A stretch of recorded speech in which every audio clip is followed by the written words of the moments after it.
Good morning, everyone. Thank you for joining the second session of today's Stroudwater Critical Access Hospital Conference. Our second session of the day is Protect Your Value, Positioning Rural Hospitals for Stronger Partnerships. Today's speakers will be Jeff Sommer and Claire Kelly from Stroudwater Associates. And with that, I will pass it off to the two of them to begin. Thank you so much, Megan. Um, we're delighted to be with you today. And what Claire and I want to speak to is really the nexus of rural value, um, strategic risk, and the role that partnerships can play into realizing rural value and mitigating strategic risk. So the three takeaways that I hope that every participant would get from this session would be an understanding of strategic risk, a framework for quantifying it, and approaches and tools for mitigating strategic risk. The second takeaway that I hope everyone gets from this webinar is an appreciation, understanding, and framework for both understanding and quantifying and operationalizing rural affiliate value. Um, and thirdly, I hope that each of you are able to take away from this session um, an understanding of kind of the pitfalls and common mistakes of partnerships, and both prospective partnerships and existing partnerships, and how to avoid them. So those are our three goals for this session. Claire, do you want to advance the slides? Thank you so much. You can see our happy faces there and contact information. Claire and I spend a lot of work working with rural organizations and rural systems on partnership issues of all types. And really our focus is on doing what we just described, mitigating strategic risk and ensuring that partnerships create value and reflect the value of the rural affiliate. So thinking about the range of outcomes for rural hospitals in this country, we have a framework for thinking about that. And we view the best outcome as what we would describe as thriving independence or interdependence. So this would be a rural organization that is locally governed and sufficiently resourced and has adequate performance to sustain its operations. This is a hard to do thing in this environment. Those organizations could also be in some form of partnership, but that partnership is interdependent as opposed to, kind of a dependent relationship. The next best option for rural systems, in our opinion, is being in a good partnership that reflects the rural value proposition. And, that is not as common as we would like to see. And we spend our time trying to improve the outcomes there and get more hospitals if they elect to seek partnership into good partnerships that create value and sustain value. Most rural hospitals that are independent fit in that middle category, which is really a strategic drift. Their performance is not adequate to sustain them long term. They have substantial strategic risk, and it might be growing. Now, some of those organizations might be chipping away at that risk profile. But again, they're kind of in this situation where results and market positioning and resources are not adequate long term for what they want to achieve. We get into kind of some of the adverse outcomes at this point on the left-hand side of the scale, and bad partnerships are more common than we'd like to think. And those partnerships are bad because the system partner fails to understand and fails to operationalize the value that a rural affiliate can bring. And we'll talk about the consequences of that later in the session. The worst outcome being closure.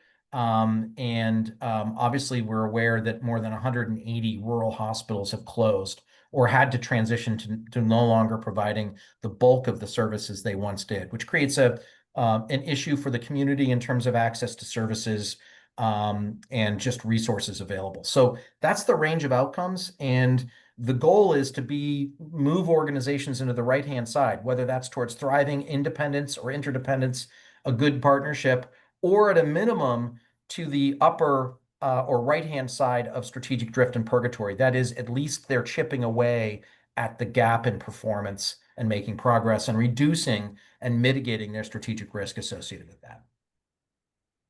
So with that, I think we've got our first polling question. And what we'd like folks to address, and you can click on this, is if you're in a partnership, how do you feel about the partnership today? So as folks complete the survey, I just want to make 2 points, emphasize 2 points. One is that we find in our work that it's more common for a partnership that involves a rural affiliate to be sub-performing, sub-optimized. That is, in really significant ways, that partnership fails to recognize the value that the rural affiliate brings and some of those opportunities to enhance value. And that is, in most instances, not through any ill will or malevolence.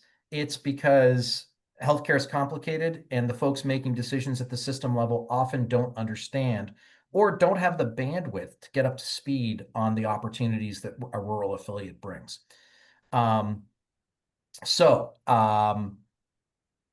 I'll just make one other point while we're talking about this. I mentioned closure as the worst case outcome for a rural hospital and their community. I think that's true in the vast majority of instances. And one of the things I just want to note is Stroudwater is in the process of performing a rural hospital closure study. Preliminary results and findings from that. We've got a session later this month as part of this virtual critical access hospital conference. We'll be presenting on that.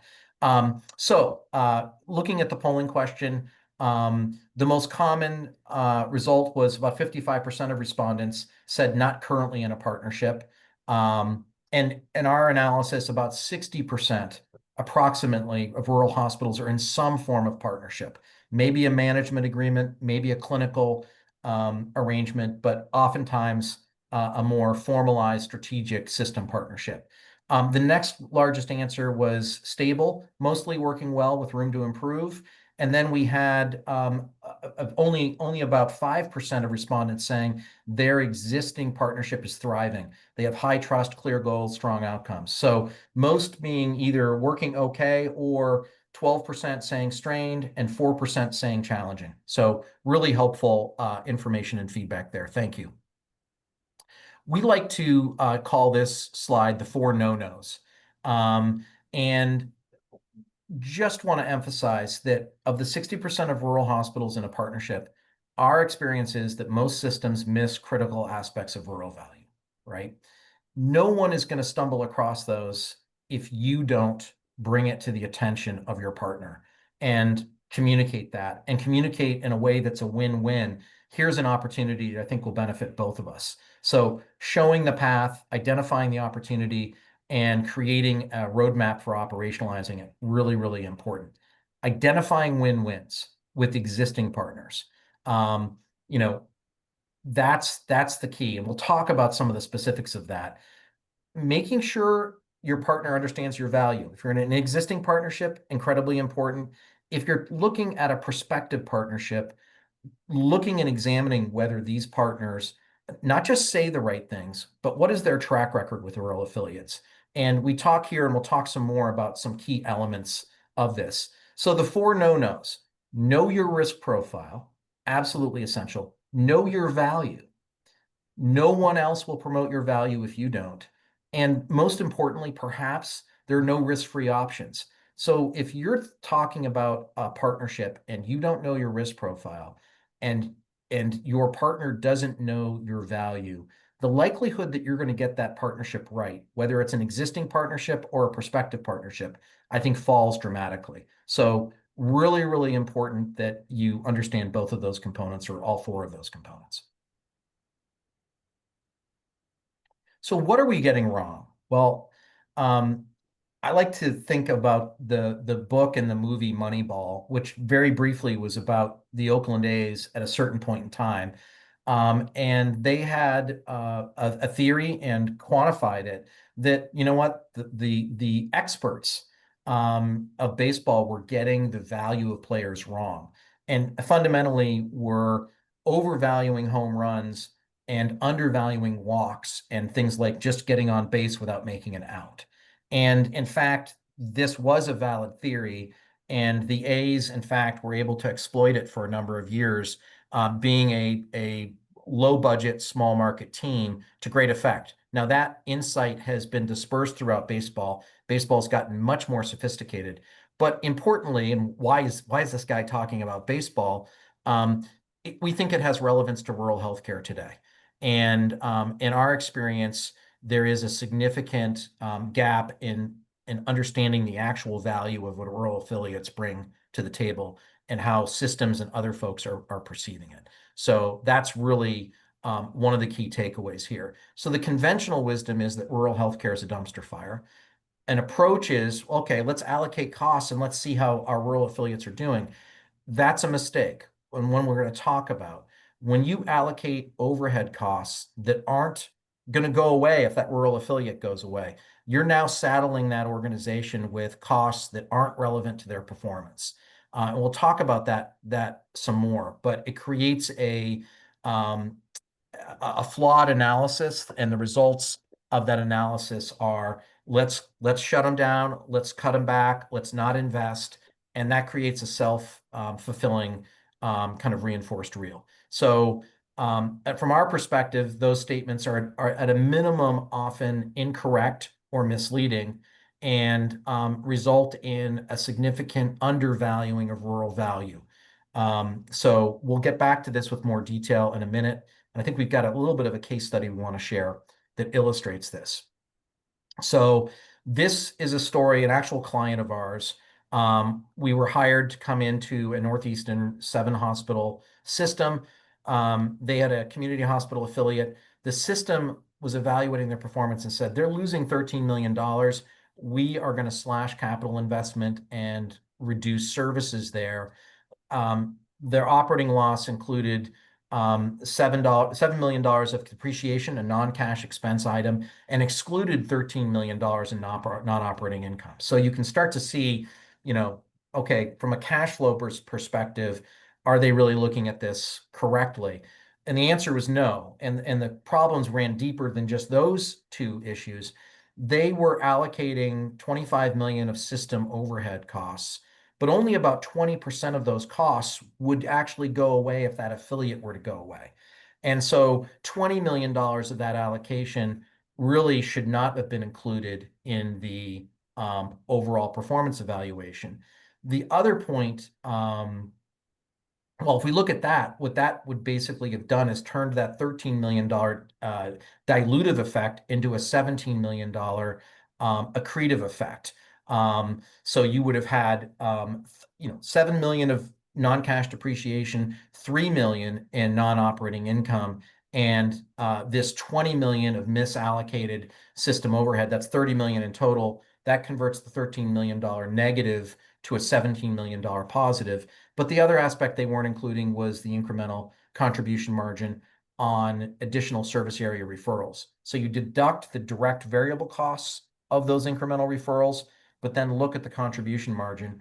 So, again, flawed analysis. They thought they had a dilutive contribution from that affiliate to the tune of a negative $13 million. When you look at it more holistically and more accurately, the actual accretive contribution of that affiliate towards the system overall was $39 million. This is a large affiliate.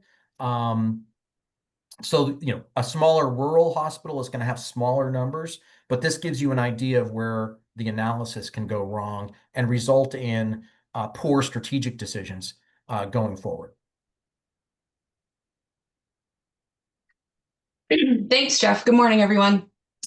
I'm going to talk a little bit about what's going on in the health industry at a high level, and then what are some kind of factors that we're seeing that are starting to really increase the strategic risk at organizations.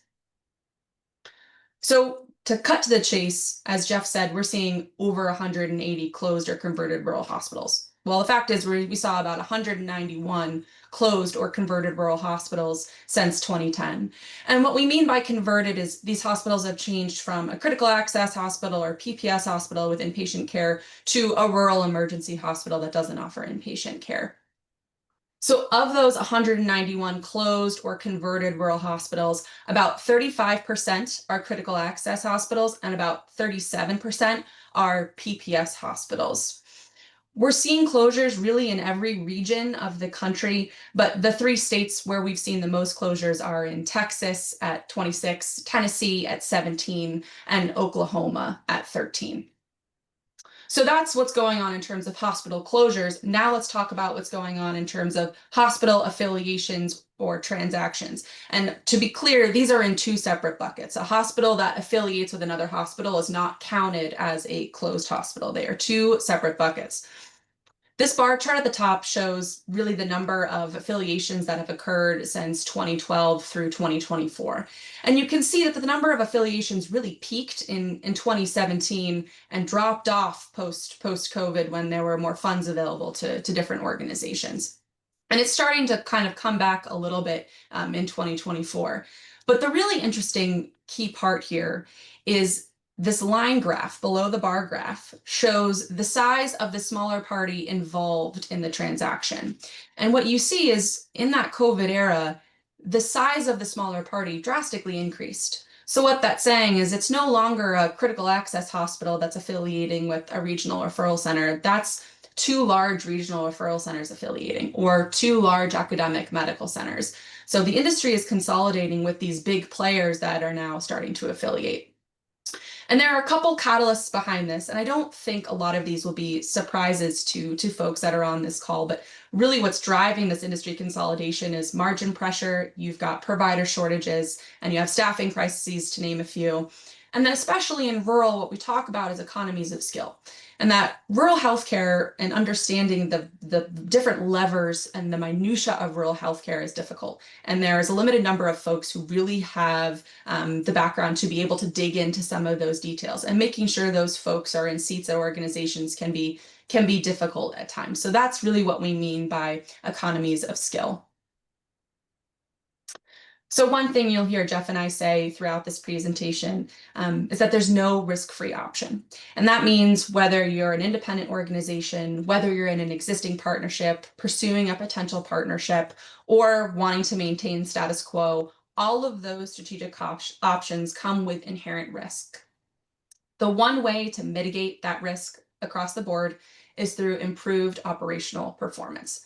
So Stroudwater did a little study where we looked at 30 different rural performance improvement projects that we've done over a 30-month period. And what we found was that per organization on a median level, we were able to deliver about 1.7 million in financial improvement per organization, or about really 8% of net patient revenue per organization. The 25th percentile impact was about 4%, and the 75th percentile impact was about 11%. And that can add a lot to the bottom line of organizations. We found that this kind of improvement fluctuated across really 8 different key areas, with the largest being reduction in outmigration, so keeping patients local, improvements to revenue cycle, making sure revenue cycle is running and operating more efficiently, and service line growth and expansion.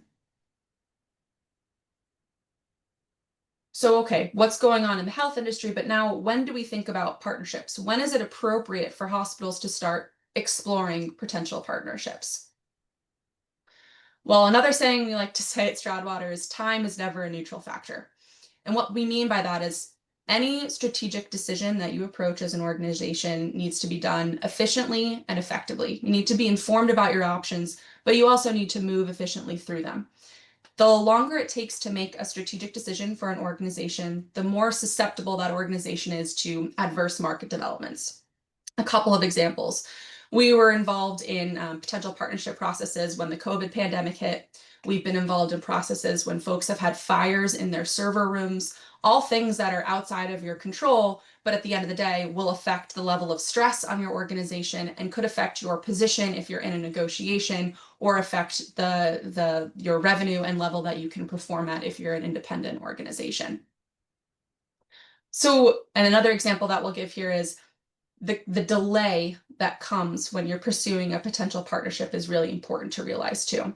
We had a PPS hospital that was looking for a partner and had gone through a process and found a partner that really fit everything they were looking for. They lined up with their culture, they lined up with all the aspects that they wanted from the partner. And additionally, they were bringing about 25 million in capital commitments to that deal.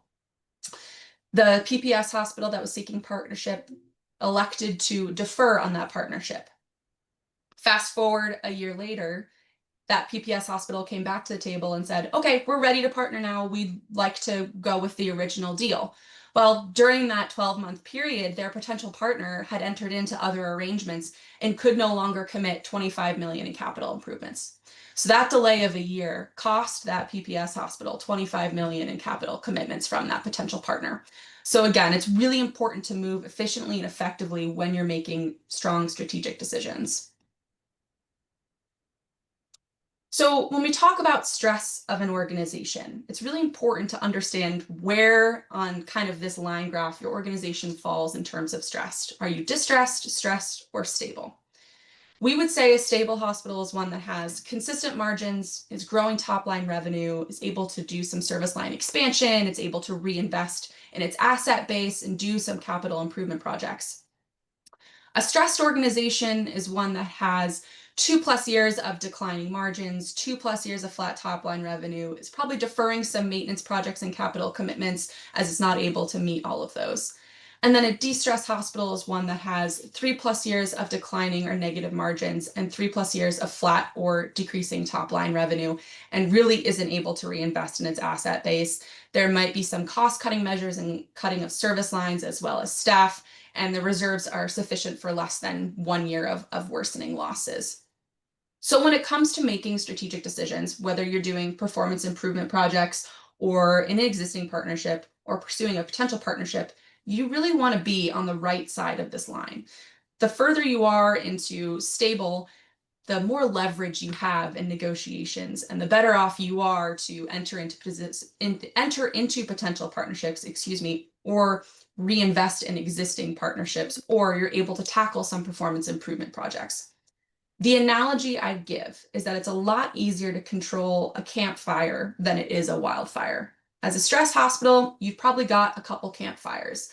Understanding, okay, let's roast some marshmallows, but let's be able to put those fires out at the end of the night with some water. You can really control how big that fire gets. When you get to the wildfire stage or a distressed hospital, that's a lot more time to get that fire under control. It's a lot more money to get that fire under control, and it's a lot more people. And so if you're in that distressed stage and entering a partnership, you don't have as much leverage because you're asking a partner to take on a wildfire to control. Whereas if you have a couple identified campfires, that's a lot more attractive to a potential partner. So how are stress and risk related? In other words, how do you figure out where those campfires are? So it's really important to understand the different risk factors that can impact your organization. We really like to sort risk into 4 domains: financial risk, operating risk, market risk, and value risk.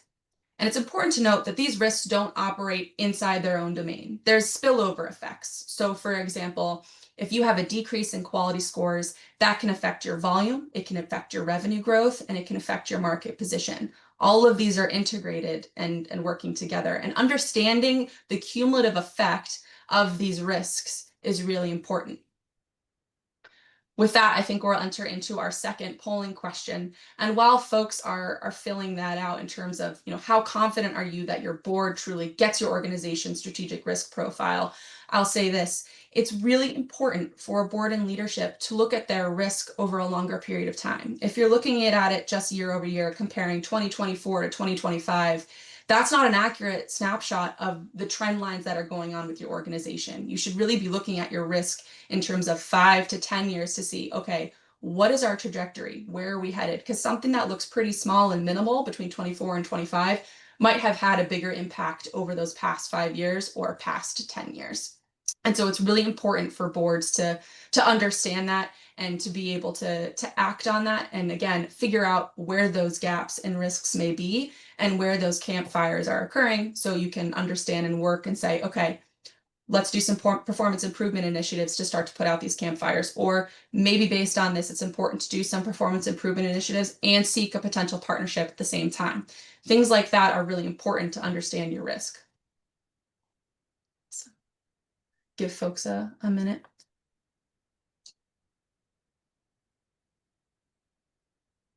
All right, and Megan, we can end that poll. So it seems that 53% are fairly confident that their board and leadership understands the factors and their risk factors. And we've got about 22% that are very confident that folks understand their risk, but 17% are not at all confident that folks really don't understand their risk profile.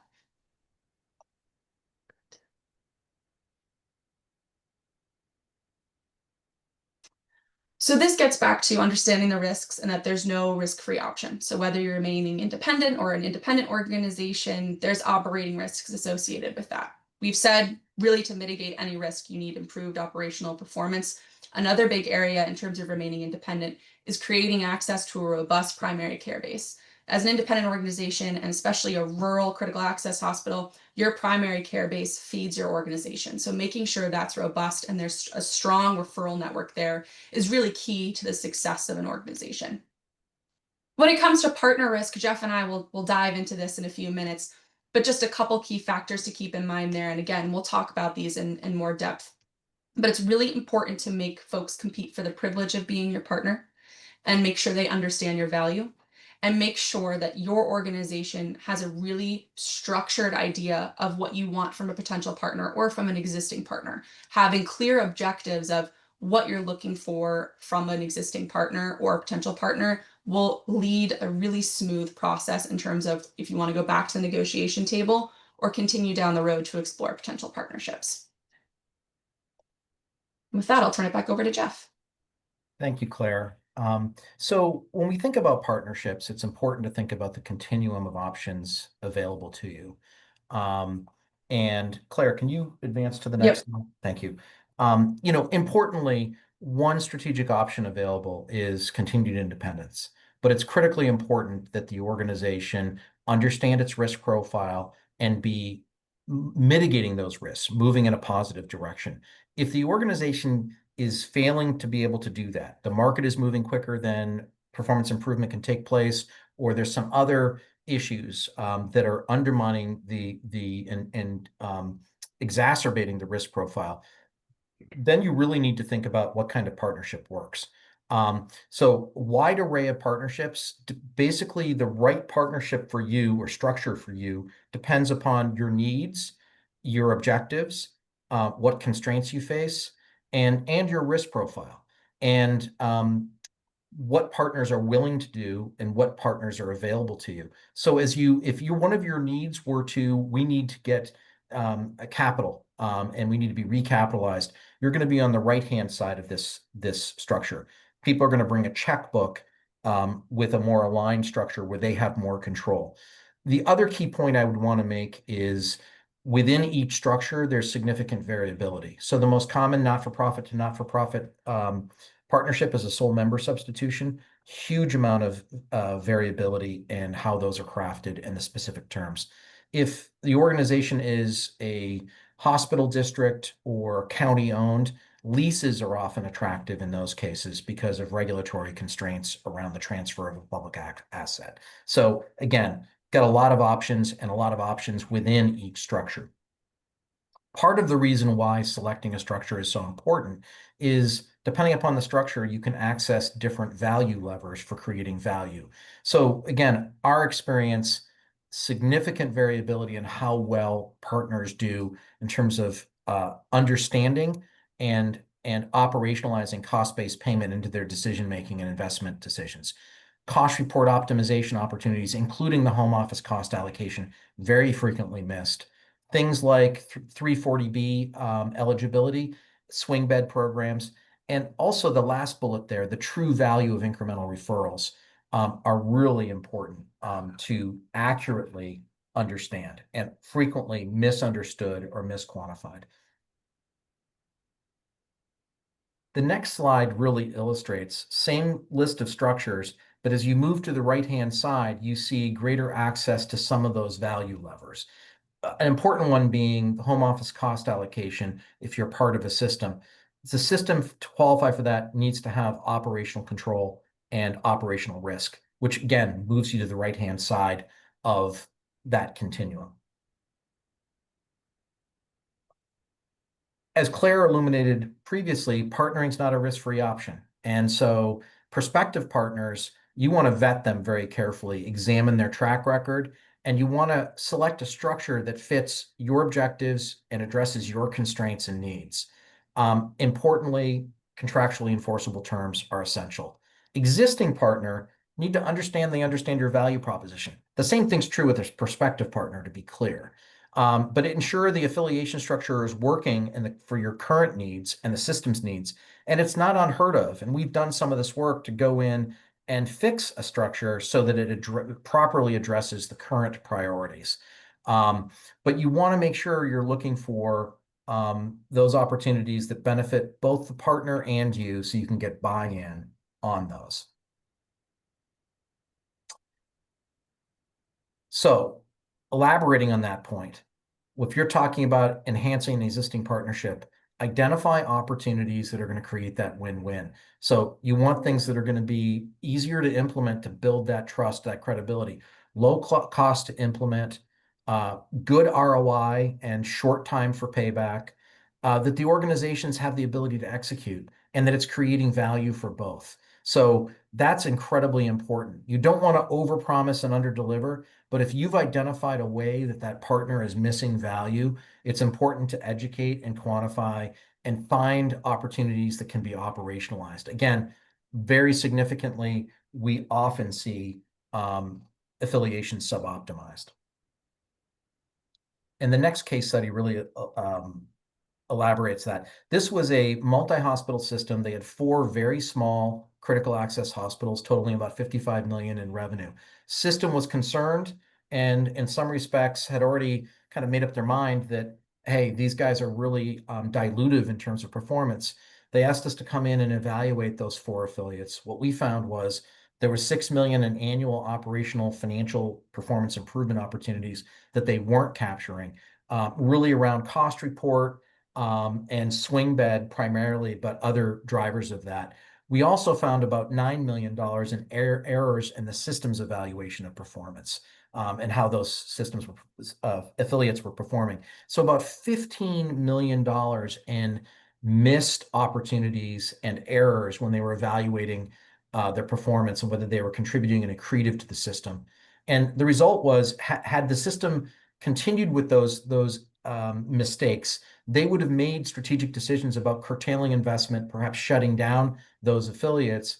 With the improved analysis and evaluation, they arrived at a different set of strategic decisions about how they would proceed going forward. So a very different outlook for those rural affiliates and their communities. So when it comes to new partnerships, you really want to have prospective partners compete for the privilege of being your partner. And as Jeff talked about, really, this process is about making sure that you run a competitive process and then you're not soliciting potential partners one-on-one. You want to make them run a competitive process because you want to use that time to gather information about your options. You want to be able to educate prospective partners on your value, reflecting on those value levers that Jeff talked about, and then really use those value levers to adjust terms that accurately reflect your value. You want to be able to assess your partner's track records with their rural affiliates. Are they supporting their rural affiliates, or are they diluting market share and bringing everything to the mothership and not really supporting their rural affiliates? That's really important to know before you enter into a partnership. And the biggest one across the board is do not sign a letter of intent until you have an acceptable term sheet in hand, meaning that there's contractually enforceable terms and that there's an elimination of weasel words. Up to is a great one. So a capital commitment up to X. Well, an organization can commit $0 and still meet that agreement. So it's an understanding of making sure all those line items are ironed out. And while Megan launches the third and final polling question of the day, I want to share, a quick case study example. We were working with a critical access hospital that was projected to have a negative cash balance within 2 years and really needed to partner. And we were able to use these value levers and demonstrate their value, that they'd be able to fund 3.6 million of needed investments and additionally increase their operating performance by a minimum of 670K annually through a partnership. By being able to quantify these levers to potential partners, we were able to bring robust proposals to the table. And as of June 1st, they'd signed a definitive agreement and are now partnered with a large regional referral center that meets their needs. And this is an example of kind of what that quantifying value can look like. You can see we looked at swing bed, 340B cost report, and a low and high estimate for the home office cost allocation. We had a required investment of about 3.6 million with 100% debt financing and 40% cost base reimbursement. And you can see that the net change in operating performance on the low estimate side, again, a very conservative level, it does not drop below 670K. So just an example of how this value can really have an effect on partnerships. And we can end the poll. And there really is a split across, you know, in terms of looking at new partnerships or approving your existing partnerships. 27% were actively seeking the right opportunities. 23% have it labeled as somewhat important and considering it. 21% it's on their radar, but there's no concrete plans, and 20% not a priority. So a real range of folks on this discussion. So with a limited time left, what are kind of the rural key takeaways here, rural partnership key takeaways? The big one here is that sound operations underpin all options, meaning to mitigate any risk, really improving your operational performance is key. Make sure folks look at your risk profile, use that risk profile to understand any gaps, where are those campfires, where can you put them out? Make sure those are facilitating board discussions, and use that kind of structure to evaluate, do you need an operational improvement plan? Do you need to revise an existing partnership or potentially create a new partnership, or maybe do a combination of those? Thanks, Claire. Two really brief comments while we've got a few minutes left. One is we've had some great questions from attendees. What we'll do is answer those questions and send around the questions and the answers to all folks who attended the webinar. So you'll have an answer to those questions. Secondly, in the appendix to the deck, and we'll send all the slides out, there are 3, 4, maybe even 5 case studies that illustrate key points that we've made in the presentation. So take a look at the appendix as you dive into this. So one point I want to make in the last minute here is that the accretive value of existing and prospective rural affiliates is almost always misunderstood or absent from negotiations or follow-on management decision-making. And there are very significant adverse outcomes that flow from that. This is something in those partnerships that are sub-optimized, this is the classic trait. And basically, the result is chronic underinvestment and evaluation of performance really lags behind. This is why, and at the outset, the terms of the affiliation are structured in a way that doesn't reflect the rural value. So really important to get this right at the outset, but also help your system partner, if you're in one, understand your value. Really important. The final point I want to make on the next slide is there are key points of mitigation here of risk. As Claire said, operational performance is foundational to any option. That includes an independence option. Time's never neutral. You need to know your value. There are no risk-free options. And most importantly, in mitigating the risk of a partnership, having a competitive process, make them earn the right to be your partner. Use that as negotiating leverage. Select a partner that can deliver and has a track record of delivering. Get the right structure that addresses your needs, constraints, and objectives. And lastly, no weasel words. As Claire mentioned, have contractually enforceable terms included in the documents that define that partnership. We are at our limit. Thank you so much. And again, we will get answers to your questions out to you. There's our contact information. Please feel free to reach out if we can be of help. Thank you all. Thank you, Jeff and Claire, for that great presentation. We will be ending this session so that the next one can begin. If you are joining the next session, just please return to your calendar invitation and click the link to join that session. Thank you all again, and we'll see you soon.